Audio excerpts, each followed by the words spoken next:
Hello बच्चों, आइए आज हम विज्ञान विषय कक्षा 8वीं का अध्याय 4 शुरू करते हैं। इस अध्याय का नाम है रासायनिक अभिक्रियाएं और कब और कैसी कैसी। अध्याय का नाम है रासायनिक अभिक्रियाएं कब और कैसी कैसी। आज हम इस पाठ में ये पढ़ने वाले हैं कि जो रासायनिक अभिक्रियाएं होती है वे किस तरह से होती है और कब कब रासायनिक क्रियाएं होती है ना। इस सब चीज़ के बारे में आज हम जानने वाले हैं। सबसे पहले आता है आपके यहाँ पे दिया गया है रासायनिक परिवर्तन। हम पढ़ेंगे यहाँ पे रासायनिक परिवर्तन। चलिए हम शुरू करते हैं क्लास की ओर। हम अपने चारों ओर विभिन्न प्रकार के परिवर्तन देखते हैं, जैसे बर्फ का पिघलना, लोहे पर जंग लगना, साइकिल के टायर का घिस जाना, भोजन का सड़ना, घड़े का टूटना इत्यादि। इस सूची में आपको कुछ अन्य और उदाहरण जोड़िए। आइए अब इन परिवर्तनों को समझे। देखिए आपका जो मैंने क्या क्या बताया यहाँ पे हमने पढ़ा है ना, जैसे कि टायर का घिस जाना, भोजन का लोहे पर जंग लगना, ये सब क्या है, बहुत सारे ऐसी जो जैसे कि आपका भोज्य पदार्थों का सड़ना, ये सब ऐसे हैं जो इनमें से बहुत सारे जो ऐसे क्रिया हैं जो रासायनिक क्रियाएं होती है। तो ये रासायनिक क्रियाएं किस प्रकार से कहलाएंगी, हम इसको कैसे कह सकते हैं कि रासायनिक क्रियाओं के कारण होता है। तो अब हम इस वीडियो के माध्यम से इसको जानने वाले हैं, इस क्लास के माध्यम से। सबसे पहले आपके पास दिया है क्रियाकलाप 1। इसमें क्या करना है, आपको आवश्यक सामग्री में 2 बीकर लेना है, सांद्र सल्फ्यूरिक अम्ल यानी कि आपको अम्ल लेना है, अनबूझा चूना यानी कि अनबूझा आपको चूना लेना है, पानी और कांच की छड़। एक बीकर में क्या करना है, 50 मिलीलीटर पानी लेना है और सावधानीपूर्वक 1 से 2 मिलीग्राम है ना, 1 से 2 मिलीलीटर सांद्र सल्फ्यूरिक अम्ल डालना है और कांच की छड़ से विलयन को हिलाना है। अब बीकर को छू कर देखें क्या बना हुआ विलयन गर्म है। अब दूसरे बीकर में है ना, जैसे उसको छूकर देखते हैं तो हमको पता चल जाएगा कि जो बीकर है वह गर्म है कि नहीं है। अब दूसरे बीकर में थोड़ा सा अनबुझा चूना लेकर उसमें पानी डालना है। पहले हमने क्या डाला था उसमें, सब पहले बीकर में हमने चूना लिया था ना, और उसमें हमने क्या डाला, अम्ल डाला। अब दूसरे बीकर में हमको क्या लेना है, चूना लेना है, लेकिन उसमें अम्ल नहीं डालना है, पानी डालना है। आप देखेंगे कि सनसनाहट की आवाज़ होती है। जैसे ही हम चूना में क्या डालते हैं, पानी डालते हैं, तो उसमें सनसनाहट की आवाज़ देती है। इस बीकर को भी छू कर देखें क्या यह भी गर्म हो गया है। आपने देखा दोनों परिस्थितियों में, यानी कि दोनों स्थितियों में ऊष्मा निकलने के कारण बीकर के पदार्थ गर्म हो जाते हैं। क्या इस आधार पर हम कह सकते हैं कि दोनों परिवर्तन समान है। देखिए यहाँ पे दोनों परिवर्तन समान है, क्योंकि देखिए हमने पहले में क्या लिया, चूना, और इसके ऊपर क्या डाला, अम्ल डाला, तो वह भी गर्म हो गया है ना, और वहाँ से भी क्या निकलने लगा, ऊष्मा निकलने लगा है ना। और जो अंदर का पदार्थ है यानी कि चूना आपका गर्म हो गया। उसके बाद हमने क्या किया, दूसरे समय में उसमें भी हमने चूना लिया और उस चूने में हमने क्या डाला, पानी डाला। तो हमने दूसरे बीकर में भी चूना लिया और उसमें पानी डाला, तो क्या हुआ, पानी डालने पर यह बीकर भी गर्म हो गया और गर्म होने से यहाँ से ऊष्मा निकलने लगा। तो इस तरह से जब दोनों बीकर में हमने पानी डाला है ना, उस चूना डालने के बाद पानी, और इसमें एक में क्या डाला हमने, अम्ल डाला, तो दोनों में क्या है, चूना गर्म हो गया और गर्म होने से वहाँ से ऊष्मा निकलने लगा। तो यहाँ पर रासायनिक क्रिया हुई। अब देखते हैं इसके लिए, और इसको समझने के लिए एक और क्रियाकलाप करते हैं। जैसे कि क्रियाकलाप 2 में दिया है आपके लिए परख नली होल्डर, लाल तथा नीला लिटमस पेपर, गर्म करने का साधन, सोडा वाटर और खाने का सोडा। अब आपको सोडा वाटर की बोतल खोलना है ना, सोडा वाटर की बोतल खोलें अथवा अथवा अथवा क्या आप परिवर्तन देखते हैं, माफ़ कीजिएगा, सोडा वाटर की बोतल खोलना है और क्या आप देखते हैं कि उसमें क्या परिवर्तन होता है। निकलने वाले गैस के समीप क्रमशः गीला किया हुआ नीला तथा लाल लिटमस पेपर ले जाएं तथा सोडा वाटर विलयन में भी दोनों लिटमस पेपर डालकर लिटमस पेपर के रंग में होने वाले परिवर्तन को नोट करें, है ना। जैसे आपको करना क्या, सोडा वाटर की जो बॉटल होगा है ना, उसको आपको खोलना है, उसके ढक्कन को, और इसमें जो गैस निकलेगी वहाँ से, जो सोडा वाटर से जैसे हम उसके बॉटल खोलते हैं तो उससे क्या निकलती है, गैस निकलती है। तो उस गैस को देखते हैं, तो उस गैस के समीप हम क्या ले जाते हैं, लिटमस पेपर, नीला और लाल रंग का, जिसको हम क्या करते हैं, गीला करके ले जाएंगे। तो उसमें देखते हैं कि जो उसमें परिवर्तन होता है। और सोडा वाटर के विलयन में भी दोनों लिटमस पेपर को डालकर देखते हैं। तो दोनों लिटमस पेपर को जब डालते हैं उसमें, तो उसमें बहुत सारे परिवर्तन होते हैं और उस परिवर्तन को हमको नोट करना है। 1 चम्मच में खाने का सोडा लें तथा गीले लिटमस पेपर है ना, नीला तथा लाल दोनों रंग का होना चाहिए, से परीक्षण कर उसकी अम्लीय क्षारीय प्रकृति का जांच करें। अब कड़े कांच की परख नली में खाने का सोडा लेकर गर्म करें, निकलने वाली गैस के समीप गीला तथा लाल लिटमस पेपर ले जाएं तथा लिटमस पेपर के रंग में होने वाले परिवर्तन को नोट करें। सारणी 4.1 अपनी कॉपी में बनाएं तथा लिटमस पेपर के रंग में परिवर्तन के आधार पर अम्लीय तथा क्षारीय प्रकृति को नोट करें। अब देखिए यहाँ पे हम क्या कर सकते हैं, लिटमस पेपर जो लाल और नीले रंग का होता है उसके आधार पे हम ये पता कर सकते हैं कि वह सोडा वाटर क्षारीय है कि अम्लीय है। अब हम क्या करेंगे, सोडा वाटर के विलयन में किसको डालेंगे, नीले रंग के लिटमस पेपर को। यदि नीले रंग का लिटमस पेपर लाल हो जाएगा तो क्या है, सोडा वाटर अम्लीय है ना। और लाल रंग का लिटमस पेपर नीला हो जाएगा तो सोडा वाटर क्या होगा, क्षारीय। याद रखिएगा, जब भी हम अम्लीय और क्षारीय प्रकृति की लिटमस पेपर से जांच करेंगे तो उसमें होता क्या है, जब भी नीला रंग का पेपर लाल हो जाएगा तो वह विलयन कैसा है आपका, अम्लीय है। और जब भी लाल रंग का पेपर नीला हो जाएगा तो वह विलयन आपका क्षारीय है। तो इस तरह से हम क्षारीय और अम्लीय की जांच कर सकते हैं, है ना। अब चलिए आगे बढ़ते हैं। इस क्रियाकलाप की दोनों स्थितियों में क्या अंतर दिखाई देता है, क्या आप यह बता सकते हैं किस स्थिति में नया पदार्थ बना है। यदि क्रियाकलाप 1 से प्राप्त निष्कर्षों पर ध्यान दें तो हम देखते हैं कि सल्फ्यूरिक अम्ल को जल में मिलाने पर ऊष्मा उत्पन्न होती है जिसके कारण बीकर गर्म हो जाते हैं। यह भौतिक परिवर्तन है। अनबुझे चूने को यानी कि चूने को पानी में डालने पर भी ऊष्मा उत्पन्न होती है, ये भी आप जानते हैं। यह रासायनिक परिवर्तन है। दोनों स्थितियों में ऊष्मा के उत्पन्न होने के आधार पर हम कह सकते हैं कि परिवर्तन की प्रकृति के बारे में नहीं समझा सकते। अतः यह आवश्यक नहीं है कि ऐसे परिवर्तन जो समान दिखाई दें एक ही प्रकार के हो। जरूरी नहीं है कि जो परिवर्तन होते हैं और समान दिखाई देते हैं वो एक ही परिवर्तन हो, है ना। अलग अलग परिवर्तन भी होते हैं, लेकिन कैसे हम जानेंगे, जब उसको हम खुद स्वयं करेंगे, प्रयोग करके तब जानेंगे। क्रियाकलाप 2 में सोडा वाटर से निकलने वाली गैस तथा सोडा वाटर दोनों की प्रकृति अम्लीय होती है ना। मतलब यहाँ पे देखिए सोडा वाटर कैसा होता है, अम्लीय होता है। कैसे हुआ, तो वहाँ पे नीला रंग का लिटमस पेपर क्या हो गया, लाल रंग का बन गया, इसलिए वह कैसा है, अम्लीय होता है। जबकि खाने के सोडे की प्रकृति क्षारीय है ना। अब देखिए खाने के सोडे की प्रकृति कैसा होता है, क्षारीय होता है तथा उसे गर्म करने पर निकलने वाली गैस की प्रकृति अम्लीय होती है। देखिए जो खाने का सोडा है वह तो क्षारीय होता है, लेकिन उसका जो गैस होता है वह कैसा होता है, अम्लीय होता है। इसको भी हम लिटमस पेपर की सहायता से ज्ञात कर सकते हैं। नए पदार्थ का बनना और उसको पहचाने जाने के आधार पर ही हम कह सकते हैं कि रासायनिक अभिक्रिया संपन्न हो रही है। यानी कि देखिए जब भी कोई क्रिया होता है तो उसमें नया पदार्थ बनता है, तब वह क्या कहलाता है, रासायनिक अभिक्रिया कहलाता है। सोडा वाटर की बोतल खोलने पर उसमें घुली हुई कार्बन डाइऑक्साइड कैसे होती है, बाहर निकलती है। जैसे हम क्या करते हैं, सोडा वाटर की बोतल को खोलते हैं, उसके ढक्कन को बॉटल की, तो उसमें से जो घुली हुई कार्बन डाइऑक्साइड वो बाहर निकल जाती है गैस के रूप में। यहाँ कोई रासायनिक अभिक्रिया नहीं होती क्योंकि वहाँ पे कोई नया पदार्थ नहीं जुड़ता है, इसलिए वह कोई रासायनिक अभिक्रिया नहीं होती वहाँ पे। किंतु खाने के सोडे को गर्म करने पर निम्नलिखित अभिक्रिया होती है। खाने का सोडा जैसे कि यहाँ पे दिया गया है आपके सूत्र में देखिए 2NaHCO3 यानी कि सोडियम बाइकार्बोनेट खाने का सोडा है, तो उसको हम गर्म करते हैं ना। जैसे कि यहाँ पे हमने ये गर्म कर रहे हैं, तो गर्म करने पर क्या होता है आपका, ये देखिए ये सोडियम कार्बोनेट और ये आपका पानी और ये आपका कार्बन डाइऑक्साइड निकलता है। कुछ इस तरह से अलग अलग पदार्थों में विभक्त हो जाता है गर्म करते हैं तो ये आपका रासायनिक अभिक्रिया है, क्योंकि यहाँ पे अलग अलग पदार्थ बनता है, क्रिया होता है ना। तो अलग अलग पदार्थ बनता है, इसी कारण ये रासायनिक अभिक्रिया कहलाएगा। इस क्रिया में खाने के सोडे को गर्म करने पर सोडियम कार्बोनेट है ना, सोडियम कार्बोनेट, पानी तथा कार्बन डाइऑक्साइड बनती है जो लिए गए पदार्थों से भिन्न है ना। क्या आपने प्रयोग करते समय बनी हुई पानी की बूंदे को देखा है। ऐसी क्रियाएं जिनमें नया पदार्थ बनता हो रासायनिक अभिक्रियाएं कहलाती है। जो पदार्थ रासायनिक अभिक्रिया में भाग लेते हैं अभिकारक कहलाते हैं, जबकि अभिक्रिया में बनने वाले पदार्थ उत्पाद कहलाते हैं। इस प्रकार किसी रासायनिक अभिक्रिया में अभिकारक उत्पाद में परिवर्तित होते हैं। अब देखिए यहाँ पे रासायनिक अभिक्रिया की परिभाषा दिया गया है ना। जैसे कि देखिए यहाँ पे आपका क्या बताया गया है, रासायनिक अभिक्रिया की परिभाषा है ना।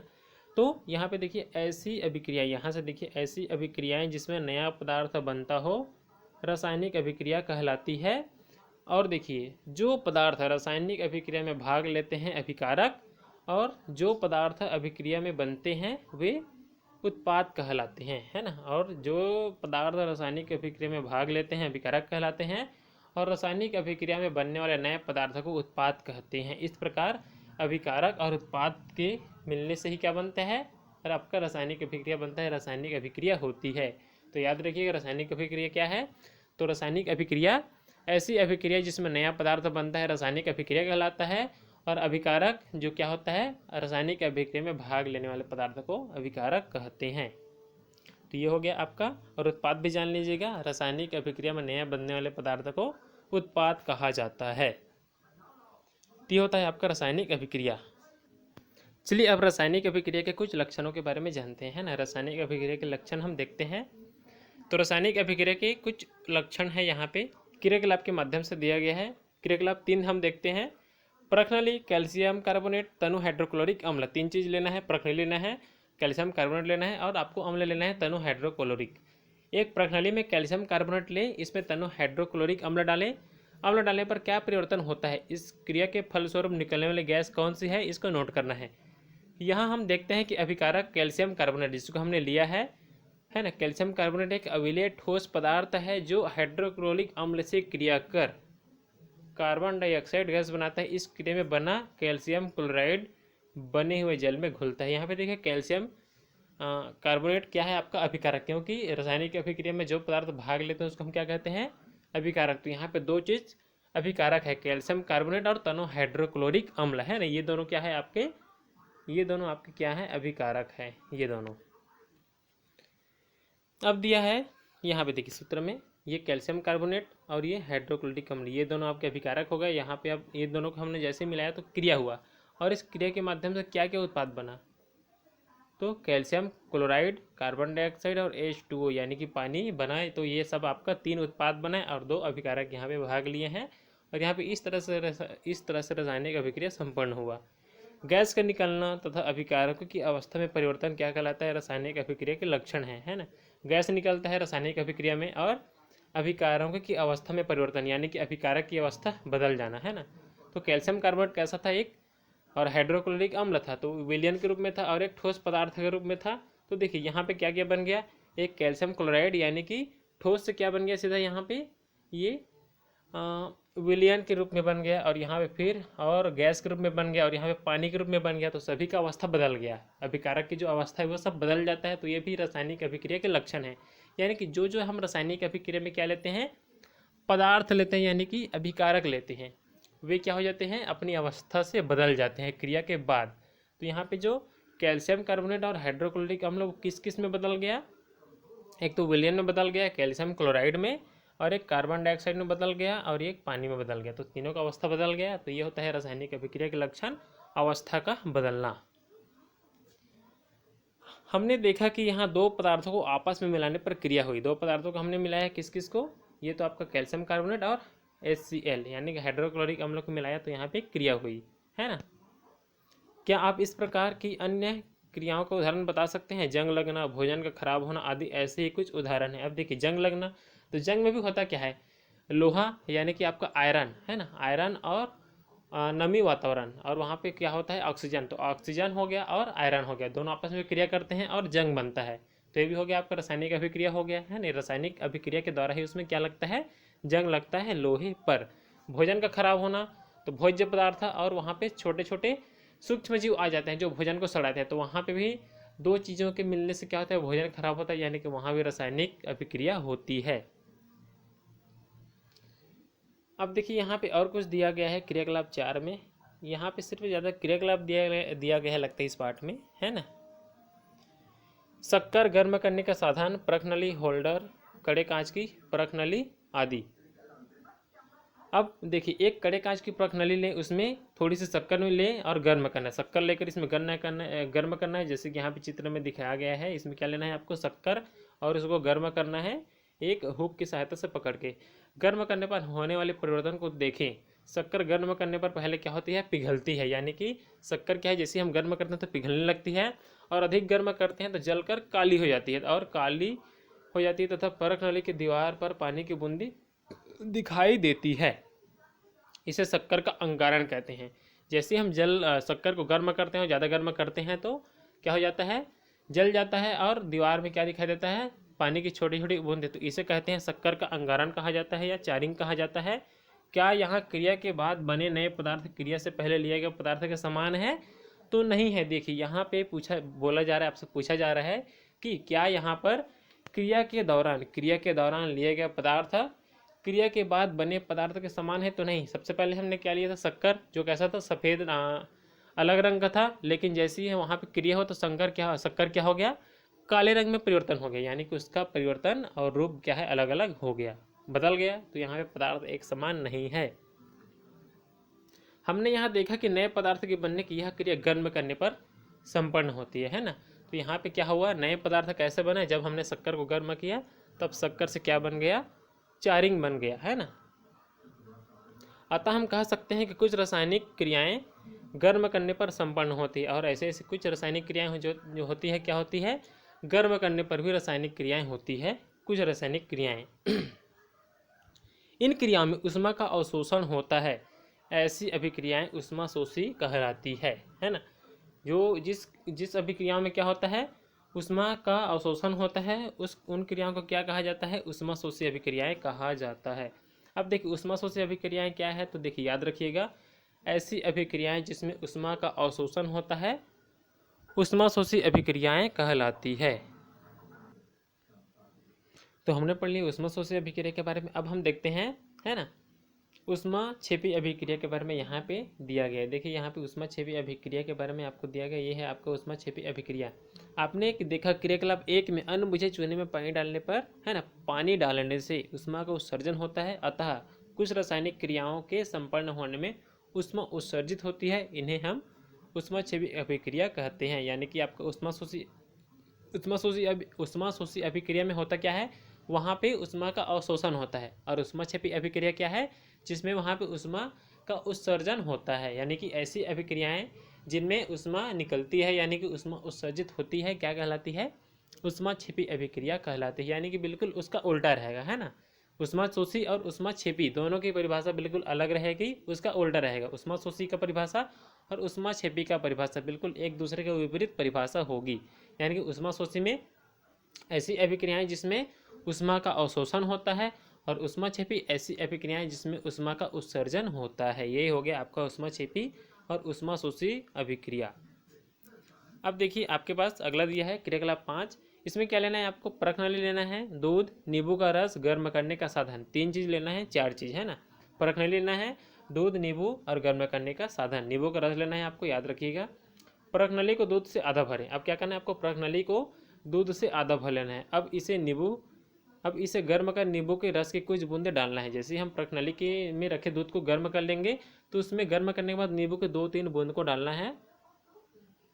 रासायनिक क्रिया के फलस्वरूप होने वाले परिवर्तन को देखना है, और रासायनिक क्रिया जो होती है उसमें, है ना, तो उसमें जो परिवर्तन होगा उसको देखना है। तो यहाँ पे हमको सफ़ेद अवक्षेप प्राप्त होता है। सफ़ेद रंग का क्या प्राप्त होगा, अवक्षेप प्राप्त होगा। अवक्षेप का बनना कुछ रासायनिक अभिक्रियाओं के संपन्न होने का एक लक्षण है। तो यहाँ पर भी क्या होता है, रासायनिक अभिक्रिया संपन्न होती है, और अवक्षेप का बनना भी क्या कहलाता है, रासायनिक अभिक्रिया का ही लक्षण कहलाता है। तो ये भी क्या है आपका, रासायनिक अभिक्रिया है, सफ़ेद अवक्षेप का बनना। अब देखिए क्रियाकलाप 6। तो क्रियाकलाप 6 को आप यहाँ पे नहीं करते हैं, चलिए देखते हैं ना। क्रियाकलाप 6 थोड़ा सा देख लेते हैं, चलिए। परखनली, तांबे की छीलन लेना है आपको, है ना। परखनली के साथ तांबे की छीलन लेना है। सांद्र नाइट्रिक अम्ल लेना है। एक परखनली में लगभग 1 ग्राम तांबे की छीलन लेकर उसमें 2 से 3 मिलीलीटर सांद्र नाइट्रिक अम्ल डालना है। आप देखेंगे कि रासायनिक अभिक्रिया के फलस्वरूप भूरे रंग की गैस बनती है, अतः अभिक्रिया के फलस्वरूप क्रियाकारक के रंग में परिवर्तन भी रासायनिक अभिक्रिया का एक लक्षण है। यानी कि ऐसी अभिक्रियाएं जिसमें क्या होता है, अभिकारक में और उत्पाद के रंगों में क्या होता है, परिवर्तन होता है, तो वो भी क्या है, रंगों में परिवर्तन होना। रंग में परिवर्तन होना भी रासायनिक अभिक्रिया का एक लक्षण है। इस प्रकार हमने देखा कि रासायनिक अभिक्रियाओं में क्या होता है, गैस निकलता है, गैस के निकलने, रंग परिवर्तन, अवक्षेप बनना, ऊष्मा परिवर्तन और अवस्था परिवर्तन द्वारा पहचानी जा सकती है। कई रासायनिक अभिक्रियाएं एक से अधिक लक्षण भी दर्शाती है। यानी कि हम कोई अभिक्रिया रासायनिक अभिक्रिया है या नहीं, उसको हम कैसे देख सकते हैं, तो उसके लक्षण के आधार पे। यदि उसमें क्या होता है, ऊष्मा निकलता है ना, या ऊष्मा अवशोषण होता है, रंग में परिवर्तन होता है, गैस निकलता है, अवक्षेप बनता है, अवस्था में परिवर्तन होता है, तो वो सब क्या है, रासायनिक अभिक्रिया कहलाएंगी। अब चलिए देखते हैं, कई रासायनिक अभिक्रिया ऐसी भी होती है जो क्या होती है, एक साथ बहुत सारे लक्षण भी दिखाई देते हैं, जैसे कि उसमें ऊष्मा निकलेगा, नया पदार्थ बनेगा, रंग में परिवर्तन होगा, अवस्था भी परिवर्तन होगा। यानी कि एक रासायनिक अभिक्रियाओं में बहुत सारी लक्षण भी हो सकते हैं एक साथ। अब चलिए देखते हैं रासायनिक अभिक्रियाओं के प्रकार, है ना, रासायनिक अभिक्रियाओं के प्रकार। तो ये हो गया आपका आज का रासायनिक अभिक्रियाओं के बारे में। अब हम कल देखेंगे रासायनिक अभिक्रियाओं के प्रकार, मतलब कितने प्रकार की रासायनिक अभिक्रियाएं होती है उसके बारे में हम आगे के क्लास में पढ़ेंगे। हमने जाना आज के अध्याय में क्या जाना। तो आज के क्लास में हमने जाना कि रासायनिक अभिक्रिया होती क्या है, और रासायनिक ऊष्माक्षेपी अभिक्रिया क्या है, ऊष्माशोषी अभिक्रिया क्या है, और रासायनिक अभिक्रियाओं के लक्षण क्या क्या होते हैं। तो रासायनिक अभिक्रियाओं के लक्षण क्या क्या होते हैं?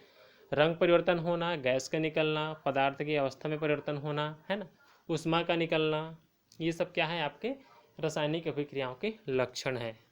और इसके बाद हमने ऊष्माशोषी अभिक्रिया जाना। तो ऊष्माशोषी अभिक्रिया क्या है? ऐसी अभिक्रियाएं जिसमें ऊष्मा का अवशोषण होता है, ऊष्माशोषी अभिक्रिया। और ऊष्माक्षेपी अभिक्रिया क्या है? तो ऐसी अभिक्रियाएं जिसमें ऊष्मा का उत्सर्जन होता है, ऊष्माक्षेपी अभिक्रिया।